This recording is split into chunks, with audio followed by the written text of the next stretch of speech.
Good morning. My name is Father John Thomas Mellein. I'm classmates with Father Jerome, and Father John Winkowicz and I went to the same undergraduate college and then went to the same graduate university and did our doctorates under the very same director. So I was pleased that they gave me an invite to come back down here. It's been a couple years. The last time I was down here was before COVID started, so it's been that long. It's nice to be back and to see some familiar faces once again.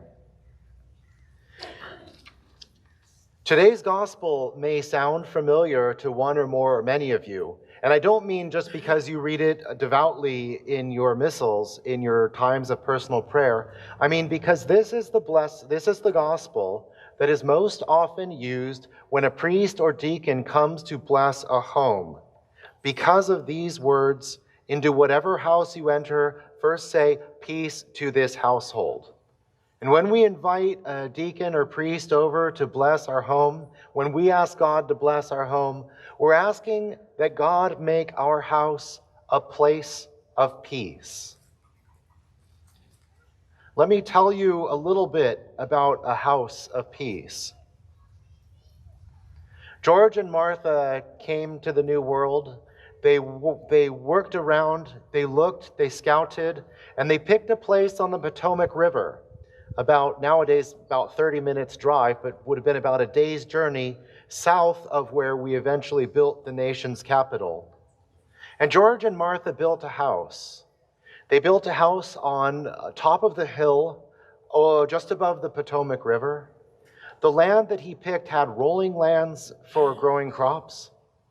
It had forested lands to provide lumber for building and for firewood. And it was well situated in the New World in which George and Martha chose to build their home.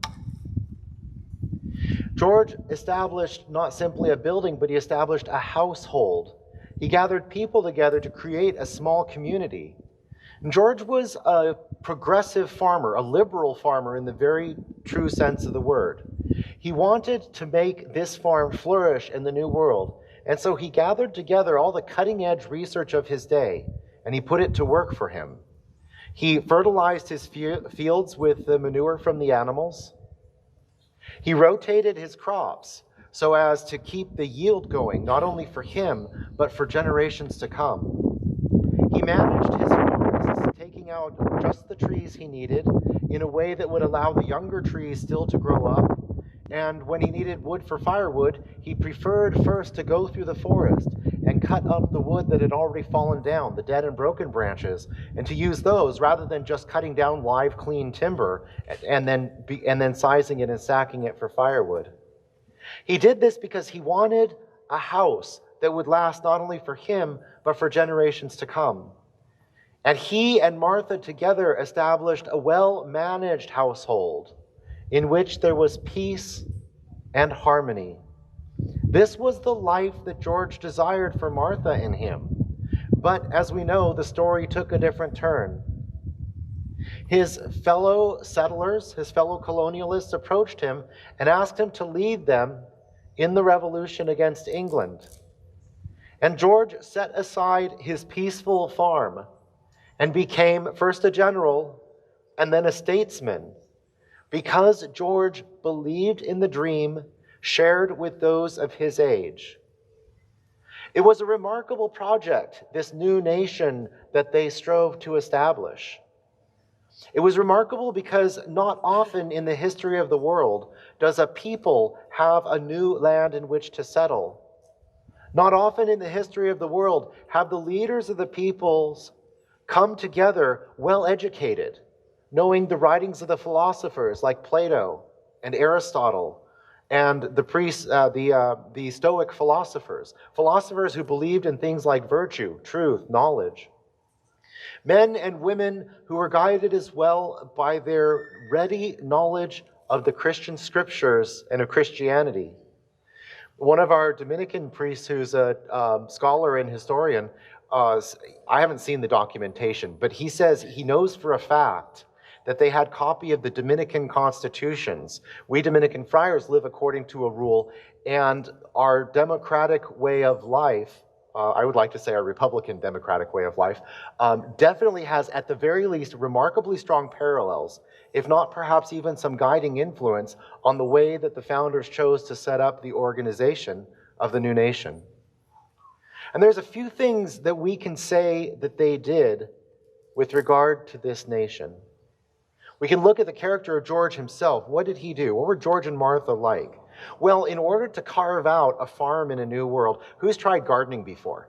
You go to the store, you see the beautiful plants. I'm sure that many of you are successful in this, but have you ever had the experience like me where you get the beautiful new plant and you bring it home and you set it on the porch and you're going to stick it in the ground and you just never get around to it? What's that? That's a failure in fortitude, a failure in following through on something you've committed. Been there, done that. Yes, been there, done that, buried the dead plant. George and Martha were people of fortitude. You have to be to carve out a farm in a new world. They were people who were temperate. They moderated what they chose to buy to live within their means. Incredibly important when you're hundreds of miles, days, months away from getting new supplies from England. You have to be temperate. They were just. They treated and gave to each what was their due in this new world, both in their household, in the farm that they were doing, and also in the other people that they met and interacted with. They were just, and they were prudent. They managed well what had been given to them, and they made good choices about how they interacted with others and whom they interacted with. Mercy and clemency especially, once you get out of revolution stage and you're trying to get everybody together to move on, there's a lot of need for prudence, for mercy, for clemency. These are the kind of people that George and Martha were. These are the kind of people they chose to associate with. These are the kind of men and women who gathered together to found the nation. A remarkable occurrence in history. Not a tyrannical takeover, but an intentional project to enable people to pursue life, liberty, and the pursuit of happiness. Now notice how I described George and Martha, people of prudence, justice, temperance, and fortitude. Guess what? They knew that that was the core of the classical definition of happiness. Aristotle says happiness is functioning well according to the kind of being that you are. Happiness is being a person who excels in moral and intellectual virtue. Now, very often we're told two things. One, we're told that happiness is a feeling. Two, we're told that it's up to us to define what happiness is for us. That's not the case according to the view of classical philosophy. That's not the case according to the view of Christianity. According to the view of both classical philosophy and Christianity, we human beings are certain kind of human beings, and we're hardwired, we're created in such a way that there are certain kind of things that are going to work for us and certain kind of things that are not. And the kind of things that are going to work for us we call functioning well according to the kind of being that we are. And that, once again, we'll come around to it again, is moral and intellectual excellence. It's hard to get there, and it doesn't feel like happiness along the way. Now, let me give you a bit of a parallel. So I told you I'm the controller, basically the manager of St. Albert Priory, 100-bedroom building, 5 acres of grounds. Grounds is my favorite part. I sympathize with George. I just want a farm, and now I have to manage the whole thing. And managing a 50-person community with all the other groups and visitors that are always coming in and out of the house. So I feel very much like George and Martha, who just wanted a peaceful farmer life, and now they got a whole bunch more on top of it. Anyway, so there we are, trying to manage our lives, trying to live excellence. And so I'm going along, we had a plumbing break, so I'm repairing the hole in the wall. Piece of drywall, framing behind, wet drywall, sand it down, paint it over. You ever try a new project and you have that worry in your stomach? Is it going to work out? Is it not? And you do it and it comes out really well and you think, wow, this is so awesome. Nobody can ever tell there was hole there. I even stippled the paint with the correct roller so that it matches the paint stippling on the wall from previous rollers. I really hit it well. And that feeling of satisfaction. So first of all, where is the happiness in that? The happiness is not in the feeling, brothers and sisters. The happiness is in the functioning well, according to the classical definition. So I don't like weirding language, but in this case I will, because it helps to make the point. Happiness is not something that you feel. Happiness is something that you do. Happiness comes in the doing well of the kind of things that we're meant to do. Moral, intellectual, and I'm going to add artistic excellence in this regard. And when we're doing well and we stop and we reflect on that, we do notice that feeling of satisfaction. It's because that feeling of satisfaction is such a part of it that we start to call the feeling happiness as well. And that's a good thing. It makes sense. It's true. So there I am. I'm happy. I'm satisfied. I did the drywall patch. Guess what? At the very same time, all right, I'm exaggerating a little bit, but basically simultaneously while I'm trying to patch drywall, I've got some middle schoolers sneaking in through the culvert at the edge of the property to spray paint graffiti on my concrete retaining wall. So what are we doing? We're doing basically the same kind of thing, right? I'm painting Benjamin Moore Capital White wall paint on the wall, and they're painting graffiti brand graffiti paint on the wall. So it looks like the same activity. I mean, it doesn't, right? Kids don't do this at home. Listen carefully, kids. Here's the important part. So what are those kids feeling? Well, if I'm a little kid and I'm sneaking in through a culvert with my friends, I'm feeling pressured by them. I'm feeling egged on. And boy, oh boy, you can bet I'm feeling as scared as anything because I don't want to get caught. Who knows what that grumpy old guy, who knows what that grumpy old guy is going to do if he comes chasing me again, painting graffiti on his wall. And then they sneak away. What do they have to show for it? Well, a lot of times that adrenaline rush, that feeling of excitement, that feeling of worry even, we tend to think of that as happiness. That's why we like going to amusement parks. I do too, yeah? But when we confuse that with happiness and we think I get to choose what happiness is, and if happiness is spray painting graffiti on somebody else's wall, then so be it. You can't tell me otherwise. And George and Martha would look at you like you had marbles in your head and they would say, that's crazy, that's not what happiness is. Happiness is functioning well according to the kind of being that you are. It's seeking to be prudent, just, temperate, and courageous. And it might not feel like happiness while you're practicing it, but over the course of time, you come to realize, yeah, I'm a better human being for making these choices. I'm content in who I am, and I have good relationships with those around me. And in all of that, I look and I realize I am at peace. I am functioning well. I am happy. That kind of internal strength of character allows us to be happy even when things are in turmoil around us, because we know we're on the right track. We know we're going in the right direction.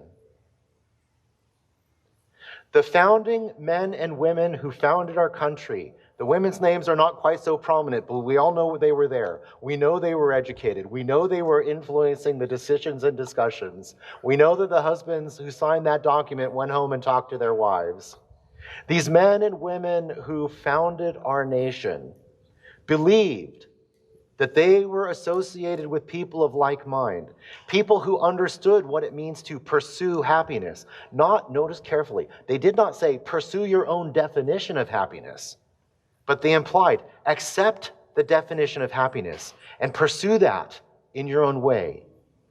Strive to be people of virtue. They founded this nation, allowing the individuals in it a wide degree of latitude, a wide degree of freedom, because they believed that by so doing, the individuals would in fact seek to pursue virtue and seek to preserve the union that had been established.